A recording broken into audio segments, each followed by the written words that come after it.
பாருங்க இன்ஸ்பெக்டர், இப்பவாவது பாருங்க, என் பையன் நல்லா தான் இருக்கான். ஆதாரமே இல்லாம என் மருமக மேல நீங்க தான் வீண் பழிய போட பாத்தீங்க.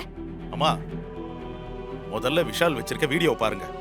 அதுக்கப்புறம் யார் இங்க வீண் பழி போறாங்கன்னு உங்களுக்கே நல்லா தெரியும். விஷால், அந்த வீடியோ அம்மா கிட்ட காட்டுறா.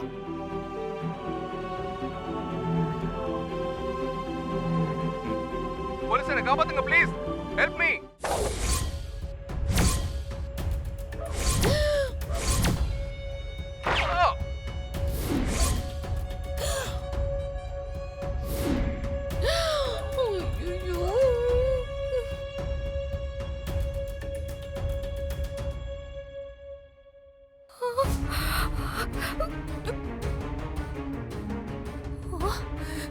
அம்மா, உண்மை என்னன்னு இப்போ வச்சு புரிஞ்சுக்கோங்கம்மா.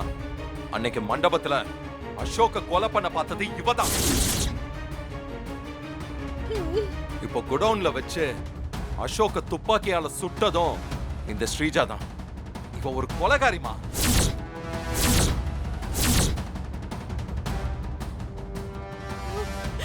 என்னங்க என்னங்க இது? என்னென்னமோ சொல்றாங்க. ஏங்க இப்படி எல்லாம் நடக்குது? சுபத்ரா, எனக்கு என்ன நடக்குதுன்னே புரியலம்மா. என்னால இதை நம்பவும் முடியல. ஸ்ரீஜா போய் நம்ம அசோக்க ஒன்னும் புரியல. இல்ல, இந்த வீடியோவுக்கும் எனக்கும் எந்த சம்பந்தமும் இல்ல. நான் அசோகா ஹாஸ்பிடல் கூட்டிட்டு போனது மட்டும் தான் நிஜம். மத்தபடி இந்த வீடியோல இருக்கிறது நான் கிடையாது அத்தை. யாரோ என்ன ட்ராப் பண்ணி பழி வாங்க பாக்குறாங்க அத்தை. இதெல்லாம் நீங்க நம்பாதீங்க அத்தை, ப்ளீஸ் அத்தை. என்ன சொன்ன?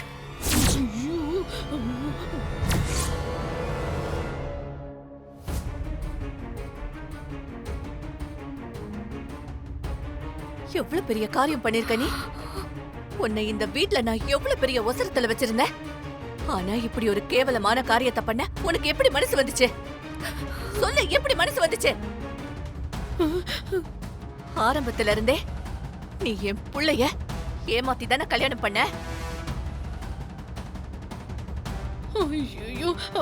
அதையெல்லாம் பொறுத்துக்கிட்டு உன்னை நான் இந்த வீட்டுக்குள்ள சேர்த்தேன். என் மேல இருக்கிற மரியாதையில என் பிள்ளைக்கு விருப்பமே இல்லாட்டியும் நான் சொன்ன ஒரே ஒரு காரணத்துக்காக தான் உன் கழுத்துல தாலி கட்டினான்.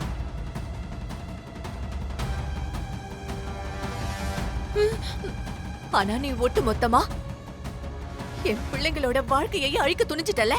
உன்னெல்லாம் சும்மாவே விடக்கூடாது. இன்ஸ்பெக்டர், முதல்ல இவளை இங்க இருந்து கூட்டிட்டு போங்க ப்ளீஸ். அத்தை ப்ளீஸ் அத்தை. கூட்டிட்டு போ. Constable sir. இவங்களை அரெஸ்ட் பண்ணி கூட்டிட்டு வாங்க. Yes sir. அத்தை ப்ளீஸ் அத்தை, நான் சொல்றது கேளுங்க அத்தை. அத்தை மாமா, அத்தை மாமா, அத்தை வேண்டான்னு சொல்லுங்க. சொன்ன கேளு வா. அத்தை வேண்டான்னு சொல்லுங்க அத்தை. அத்தை வேண்டான்னு சொல்லுங்க அத்தை.